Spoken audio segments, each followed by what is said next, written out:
7 pot primo.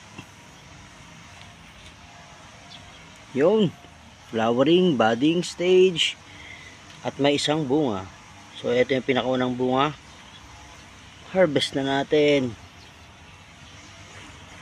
Alright. Oh, tikas niya, ayaw matanggal. Oh. Oh. Alright. Maraming salamat Kuya Renz, Boss Gilbert, Sir John, Repent Kitchen Made Hot Sauce. My first 7 pot primo. Yan. Ganda. Huwag tayo papalin lang sa ganda nito at liit nito. Wasak ang lalamunan din eh. Let's go. Alright.